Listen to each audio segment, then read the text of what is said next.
High court में जब bell के लिए मैन्युफैक्चरर ने अप्लाई किया, उसकी बेल को जिस तरीके से अपोज करना चाहिए था कि हमारी यूनियन टेरिटरी के इतने बच्चे जो हैं, मासूम बच्चे जो हैं, उनका कत्ल हुआ है और स्टेट जो है सरकारी वकीलों ने उसको अपोज नहीं किया और वो आधे घंटे के अंदर अंदर बेल आउट हो गए। बच्चों के जाने के बावजूद भी ऐसा लगता है कि लड़ाई इस बात पर लग रही है कि हमारी गलती नहीं है, हमारी गलती नहीं है। एक तरफ सरकार जो है वो सुप्रीम कोर्ट तक पहुंच गई केवल इस वजह से कि ताकि उन्हें 3 लाख रुपए कंपनसेशन ना देनी पड़े। और जैसा कि इन्होंने कहा कि परिवारों से अंडरटेकिंग इस बात की ली गई कि आपके बच्चे मर गए हैं, हमने जो आपको 3 लाख रुपए दिए हैं वो 3 लाख रुपए भी अगर जजमेंट हमारे फेवर में आती है तो आपको हमें वापस करनी पड़ेंगी। और वही जो है जो मैन्युफैक्चर था, जिन्होंने वो कफ सिरप मैन्युफैक्चर किया, वही जो उस कफ सिरप को बेचने वाला था, वो सभी लोग बेल पर बाहर घूम रहे हैं। ये गाम्बिया में 69 बच्चों की डेथ एक इस तरीके के कफ सिरप पीने से हुई जिसमें पॉइजनस कंपोनेंट्स जो है वो मौजूद थे। WHO ने अलर्ट जारी कर दिया। लेकिन हमें याद आया कि जम्मू कश्मीर की भी अगर बात की जाए तो उधमपुर में 12 बच्चों की मौत इसी तरीके से कफ सिरप पीने की वजह से हुई थी। स्पेसिफिकली बात की जाए तो रामनगर से खबर आना शुरू हुई थी कि अचानक से गांव में बच्चों की डेथ होना शुरू हो गई है। जब इन्वेस्टिगेट किया गया उस मामले में जानने की कोशिश की गई कि आखिर ये बच्चे मर क्यों रहे हैं, तो जाकर मालूम चला था कि एक फार्मास्यूटिकल कंपनी द्वारा मैन्युफैक्चर किए गए कफ सिरप को पीने से जो है उन बच्चों की मौत हुई थी। लेकिन वो मामला आखिर दबा का दबा क्यों रह गया? उस मामले में उसके बाद क्या कोई कार्रवाई उस मैन्युफैक्चरर के खिलाफ हुई? क्या कोई कार्रवाई जम्मू कश्मीर की सरकार के खिलाफ हुई? क्योंकि जिम्मेदारी तो सरकार की बनती है ये इंश्योर करना कि इस तरीके का कोई भी प्रोडक्ट, चाहे वो कफ सिरप हो, चाहे वो कोई भी मेडिसिन हो, वो मार्केट में ना पहुंचे जिसकी वजह से लोगों की जान को खतरा हो सकता है। मेरे साथ इसी पर बात करने के लिए समाज सेवक सुकेश खजूरिया हैं, जिन्होंने ये मामला उठाया और उस मामले को ये नेशनल ह्यूमन राइट्स कमीशन तक ले गए ताकि वो जो परिवार है उन 12 बच्चों के, उन्हें जस्टिस मिल सके। तो सबसे पहले सुकेश जी आपसे यही जानना चाहूंगी कि NHRC में आप इस मामले को लेके गए, उसके बाद पहला सवाल तो यही बनता है कि क्या वो मैन्युफैक्चरर जो था उसके खिलाफ कोई कार्रवाई हुई या जम्मू कश्मीर की सरकार के खिलाफ कोई कार्रवाई हुई जिनकी केयरलेसनेस के कारण जो है 12 बच्चों की जानें गई? देखिए पल्लवी जी, ये बड़ा दुर्भाग्य है कि हमारी यूनियन टेरिटरी में छोटे छोटे बच्चे मरने के बावजूद हम कुछ सबक सीख नहीं सके। इसका मूल कारण यह है कि हम अपने सिस्टम को सुधार नहीं सकते हैं। जब रामनगर में पहले तो इन बच्चों के मरने की जो खबर थी वो दिसंबर 2019 और 2020 जनवरी में आनी शुरू हुई कि ये बच्चे मर रहे हैं। लेकिन मर क्यों रहे हैं इसके ऊपर अभी तक पता नहीं चल पाया था। उसमें जब वो बच्चे मर रहे थे किसी ने भी इस बात की कॉग्निजेंस नहीं ली कि ये बच्चे जो मर रहे हैं ये क्यों मर रहे हैं।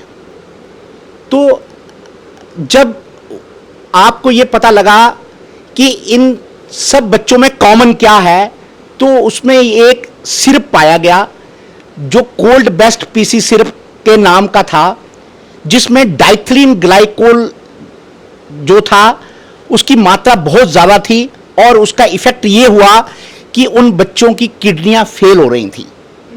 और वो बच्चों की जब किडनियां फेल हो रही थी उसके कारण जो थे वो छोटे छोटे बच्चे बेमौत मारे गए। और उस टाइम PGI से और दिल्ली से स्पेशल टीम जो है रवाना की गई रामनगर में, जिन्होंने ये पाया कि इनके मरने का कारण क्या था। फिर मैं नेशनल ह्यूमन राइट कमीशन में एक पिटीशन दायर की। नेशनल ह्यूमन राइट कमीशन ने उसकी कॉग्निजेंस ली और नेशनल ह्यूमन राइट कमीशन ने अल्टीमेटली उन फैमिलीज को 3-3 लाख रुपया कंपनसेशन दी, क्योंकि उन्होंने कहा कि ये जो है अनचेक्ड स्पूरियस ड्रग है और स्टेट जो है ये वेलफेयर स्टेट है और ये लायबल है कि उनको 3-3 लाख रुपया कंपनसेशन देगी। तो ये कंपनसेशन देने के लिए स्टेट को कहा गया, यानी जम्मू कश्मीर यूनियन टेरिटरी को कहा गया, या फिर जो मैन्युफैक्चरर थे जिन्होंने ये जो कफ सिरप है मैन्युफैक्चर किया था उन्हें कहा गया कि आप कंपनसेशन दें क्योंकि गलती आपकी है?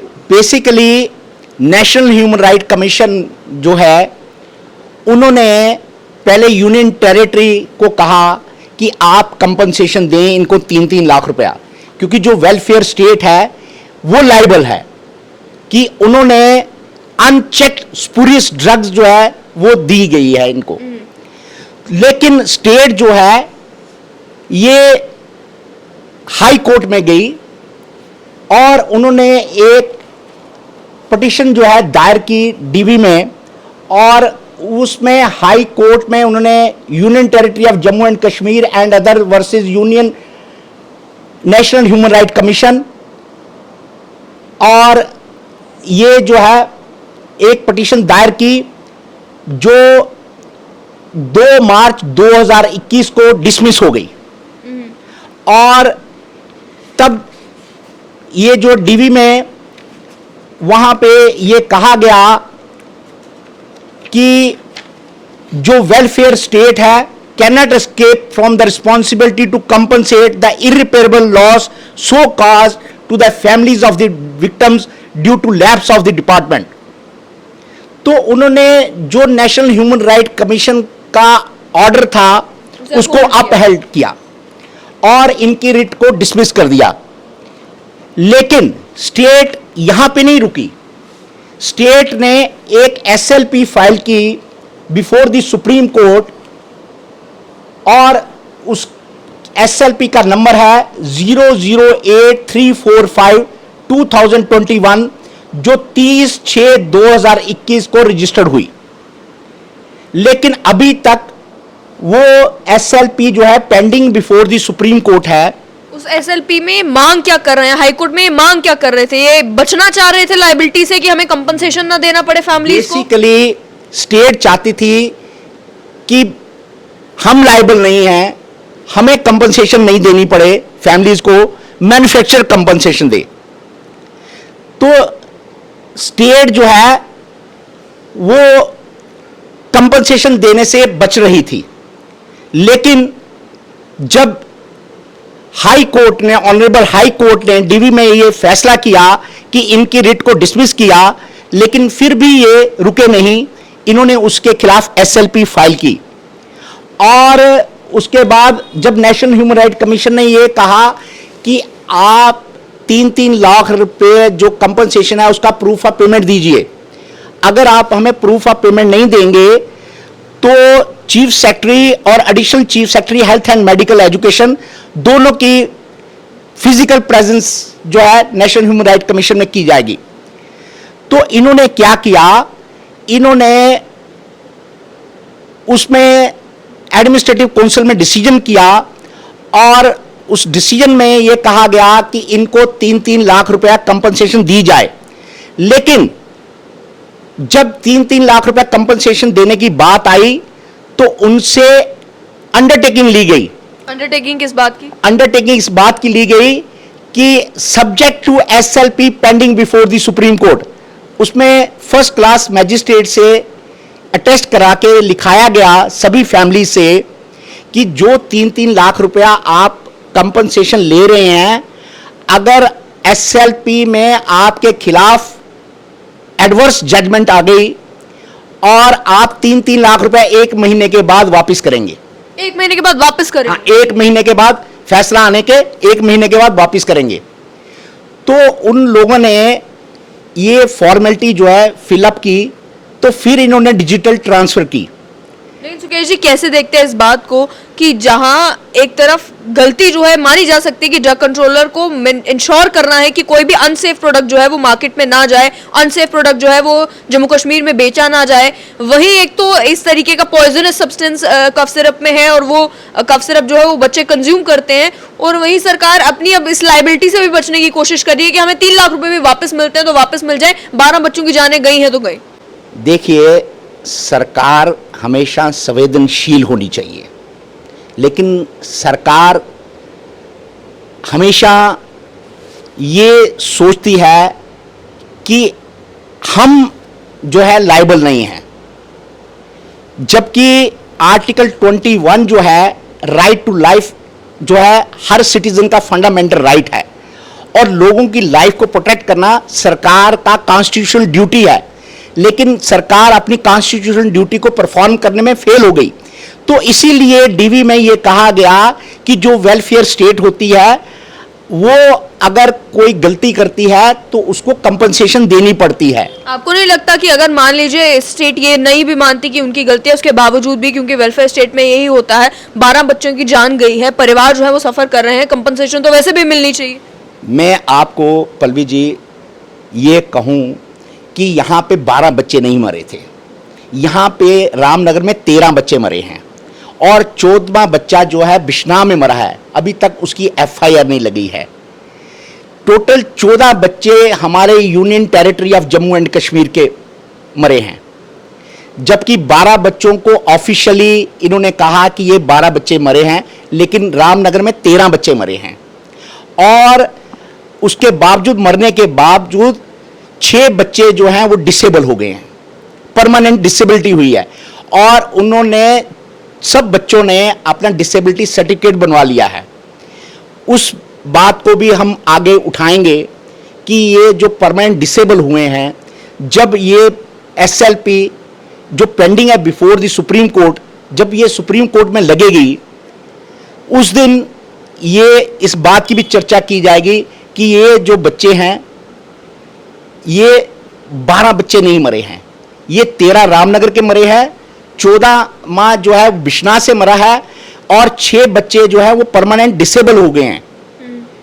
तो ये जो सिलसिला जो है ये अभी बंद नहीं हुआ, क्योंकि इस दवाई में जो डाइथिलीन ग्लाइकोल डाली जाती है उसको कोई चेक नहीं कर पा रहा है, उसको कोई रोक नहीं पा रहा है, इसीलिए वहां पे 69 बच्चों की डेथ हो गई।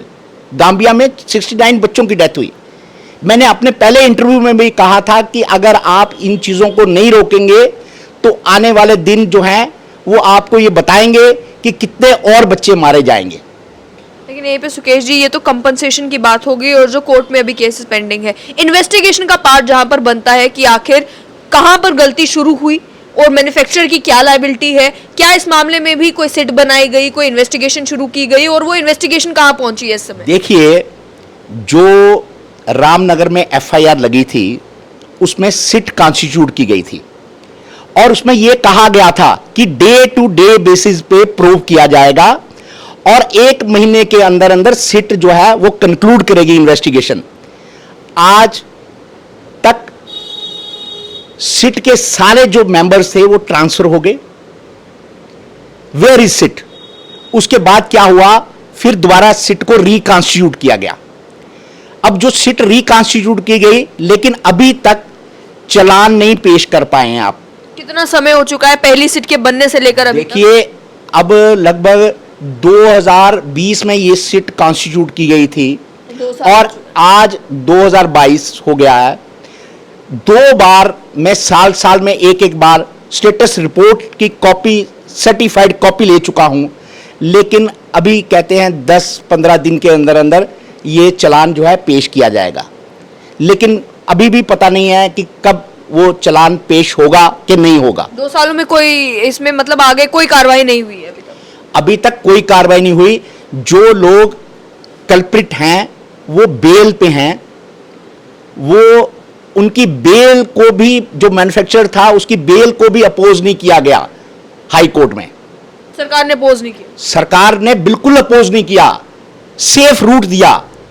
तो एक तरफ सरकार कह रही है हम भी लायबल नहीं है, गलती जो है हमारी नहीं है, मैन्युफैक्चरर जो है वो कंपनसेशन दे। दूसरा, मैन्युफैक्चरर की जहां तक बात आती है उसकी बेल एप्लीकेशन को भी अपोज नहीं किया जाता। बेसिकली वहां पे हाई कोर्ट में जब बेल के लिए मैन्युफैक्चरर ने अप्लाई किया, उसकी बेल को जिस तरीके से अपोज करना चाहिए था कि हमारी यूनियन टेरिटरी के इतने बच्चे जो हैं, मासूम बच्चे जो हैं, उनका कत्ल हुआ है, और स्टेट जो है सरकारी वकीलों ने उसको अपोज नहीं किया और वो आधे घंटे के अंदर अंदर बेल आउट हो गए। जब कंपनी के जो मैन्युफैक्चरर हैं वो आधे घंटे के अंदर अंदर बेल आउट होते हैं और सरकार अपोज नहीं करती है, तो ये बताता है कि सरकार कितनी सीरियस है इस मसले में। सुकेश जी, मैन्युफैक्चरर के ऊपर क्या कोई कदगन लगाई गई है कि आप तब तक फार्मास्यूटिकल कोई प्रोडक्ट इस तरीके का बनाएंगे नहीं जब तक जो है इस मामले की इन्वेस्टिगेशन कंप्लीट नहीं हो जाती? क्या उन्हें वो कफ सिरप बनाने से रोका गया है? क्या प्रोडक्ट रिकॉल करने के लिए कहा गया है? क्या उस तरीके का कोई कदम उठाया गया या वो भी नहीं किया गया? नहीं, वो चीजें की गई, लेकिन जो चीजें करनी चाहिए वो अभी तक नहीं की गई। देखिए, मैन्युफैक्चरर को रिकॉल किया गया कि वो सारे अपना स्टॉक जो है वो वापस बुलाए। इवन मैन्युफैक्चरर ने हिमाचल में अपना टेस्टिंग नहीं होने के लिए पिटीशन दायर की। वो हिमाचल हाई कोर्ट ने उनकी पिटीशन को डिसमिस कर दिया। उन्होंने कहा कि आपकी टेस्टिंग होगी, तो वो टेस्टिंग करने दी उन्होंने। लेकिन हमारे यहाँ पे हाई कोर्ट में जब मैन्युफैक्चरर को बेल की बात आई, सरकारी वकीलों ने उसको अपोज नहीं किया, क्योंकि हमारे ही रियासत के बच्चे जो हैं वो मारे गए हैं। उसको कम से कम अपोज करना चाहिए था। जिस व्यक्ति को जेल में होना चाहिए वो फ्री है केवल इस वजह से। जिसने दवाई बेची थी वो जेल में था, उसकी बेल को डिसमिस किया गया।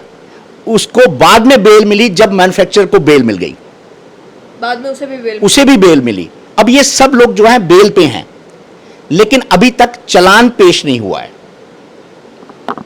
तो आप देख सकते हैं कि किस हद तक जो है जम्मू कश्मीर में बच्चों की जानों को नॉन सीरियसली लिया जा रहा है कि आपके 12 परिवार जो है वो खत्म हो जाते हैं जिस समय किसी भी परिवार का कोई बच्चा चला जाता है, उस घर का चिराग चला जाता है। लेकिन बच्चों की जाने के बावजूद भी ऐसा लगता है कि लड़ाई इस बात पर लग रही है कि हमारी गलती नहीं है, हमारी गलती नहीं है। एक तरफ सरकार जो है वो सुप्रीम कोर्ट तक पहुंच गई केवल इस वजह से कि ताकि उन्हें 3 लाख रुपए कंपनसेशन ना देनी पड़े। और जैसा कि इन्होंने कहा कि परिवारों से अंडरटेकिंग इस बात की ली गई कि आपके बच्चे मर गए हैं, हमने जो आपको 3 लाख रुपए दिए हैं वो 3 लाख रुपए भी अगर जजमेंट हमारे फेवर में आती है तो आपको हमें वापस करनी पड़ेंगी। और वही जो है जो मैन्युफैक्चरर था, जिन्होंने वो कफ सिरप मैन्युफैक्चर किया, वही जो उस कफ सिरप को बेचने वाला था, वो सभी लोग बेल पर बाहर घूम रहे हैं। ये मामला 2019-20 में शुरू हुआ था, आज 2022 है और अभी तक जस्टिस परिवारों को नहीं मिला है। आखिर इसका जिम्मेदार कौन है और कब सरकार को होश आएगी कि 12 बच्चों की जानें जा चुकी हैं? कोई ना कोई तो ऐसा हो जिसकी अकाउंटेबिलिटी फिक्स की जाए। और ड्रग कंट्रोलर किस नींद में सोया हुआ था जिस समय वो पॉइजनस सब्सटेंस वाला कफ सिरप जो है बेचा जा रहा था कि आज सरकार ये कह रही है कि जिम्मेदारी हमारी कोई नहीं।